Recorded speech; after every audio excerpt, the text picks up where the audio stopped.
play some rapid fire pick'ems, right? We got the college football playoffs coming up this weekend. So let's do some rapid fire pick'ems. I'm gonna start with this: Miami versus Ohio State. Page Marcos, who you got?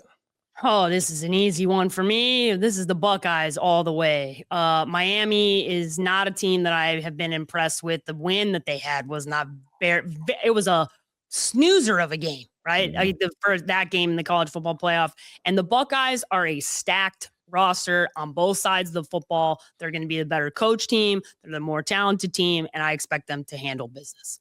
Yep. So I'm gonna say this: my gut wants to tell me to pick Miami for some weird football reason, but my head is telling me go with what I always say. I say talent wins out. Ohio State's the more talented roster, so I'm gonna pick Ohio State. But I won't be surprised if Miami pulls this up. It's just lining up to be an upset for some reason. Carson Beck and Caleb Downs is going to be just waiting for that first opportunity to take advantage of Carson Beck. They got too much talent. They got too many first rounders on that defense for them not to take care of business against a guy who nobody's afraid of in Carson Beck. Yep. All right, let's do this: Oregon versus Texas Tech. Who you got?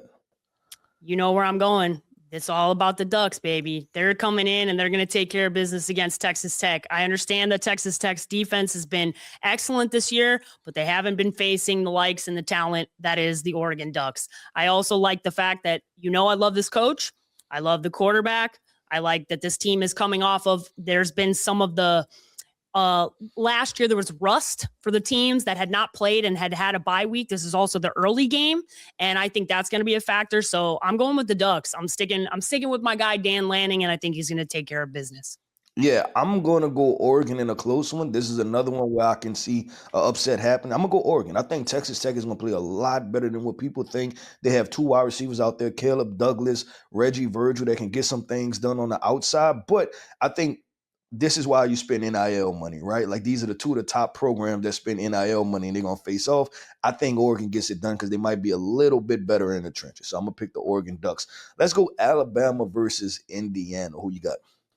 I'm going with Indiana. Mm. Alabama I understand they came back and they won in that game, but they played a team that hasn't been the same team offensively since John Mateer got hurt. This is a different offense they're going to be facing. They can't afford to go down 17 points and try and fight their way back in this game. Indiana's a tough team. They're a well-coached team, and I have more faith across the board in what I've seen from their quarterback, their receivers, and their defense this year. So I'm going with the Indiana Hoosiers. Oh, Page DeMarco's a SEC versus Big Ten matchup. You know I got to pick the SEC. I'm going with Alabama. I think, and honestly, I think they win this game.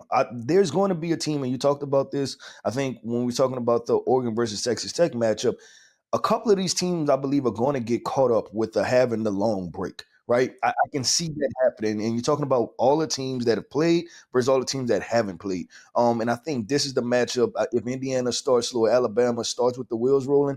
Talent-wise on the rosters, I think they're pretty much even. So I'm going to go with Alabama. I think they squeak it out. I think they squeak out a close one. They could, but I think Kurt Signetti has had these guys practicing like they were going into game week, and I have more faith in the consistency of Fernando Mendoza than I do of the up and down ride that has been Ty Simpson this year. Yep. All right, let's do this. Let's wrap this up with an SEC versus SEC matchup. Ole Miss versus Georgia. Who you got?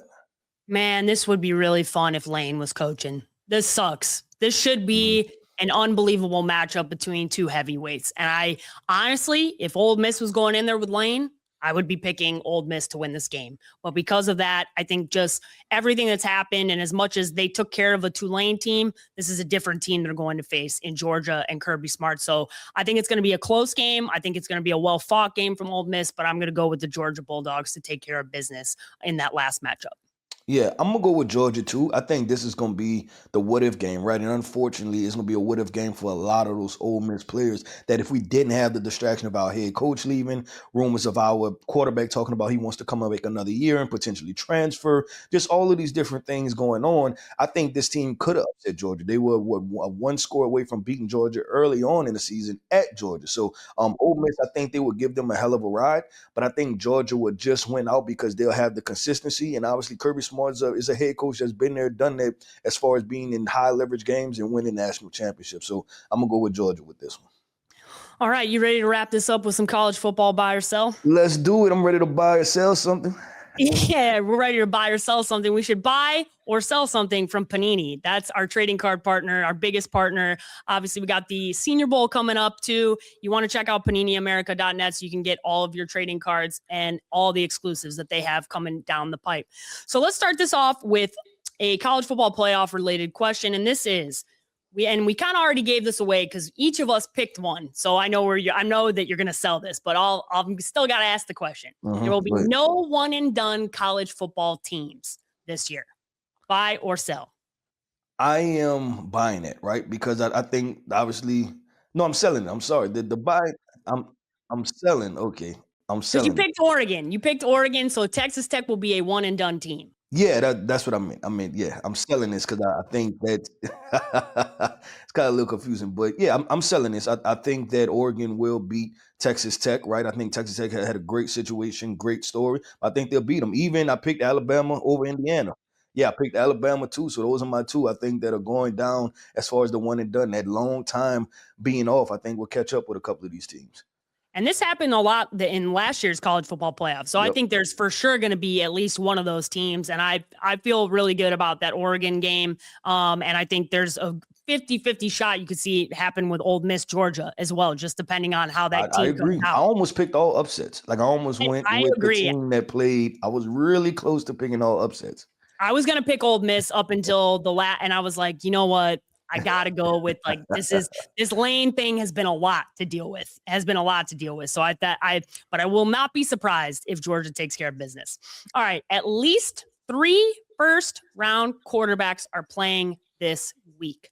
Buy or sell. And I'm gonna make a caveat here: 3 first round quarterbacks in this draft class, not in a future draft class. In this draft class. I'm gonna buy this, right? And you're always talking about Fernando Mendoza, right? He's supposed to go QB1. Dante Moore, I think, will squeak in. People will love the upside with him. And then Ty Simpson is the question mark that people have right now. But I think when you look at the body of work of what Ty Simpson was able to do this year, it looks like a first round quarterback to me. So I'm gonna buy that we're going to see 3 first round quarterbacks in this round of the playoffs. I'm also going to buy this. And I wanted to make sure we put the caveat in there that this is a 2026 NFL draft class because it would be way too easy to say yes because we still don't know if we're going to see Dante Moore come out. But I do think that we will. I do think he will come out, especially after they have what I think can be a successful potential national championship run here. So, yes, I'm going by as well. Last one here. Kyle Whittingham, the new head coach of Michigan, is an upgrade over Sharon Moore. And I want to be contextualize this for football reasons only. We all know the off the field shenanigans. Kyle Whittingham's never been around, well, to our knowledge, has never been involved in any of the things Sharon Moore has been involved. But let's talk strictly football. This is an upgrade, buy or sell. I'm gonna buy it, and I'm gonna buy it because Kyle Whittingham has already established an identity, right? Yep. And I thought about this long and hard, and honestly, the reason why I think it even fits even more is because Utah's identity is very similar to what Michigan wants to be, right? A black and blue, run the football, play physical defense, develop football players, right? We don't need all of 5 and 6 stars like Ohio State, but we're gonna go to Ohio State and we're gonna kick your ass because we're gonna play out tough you and out physical you.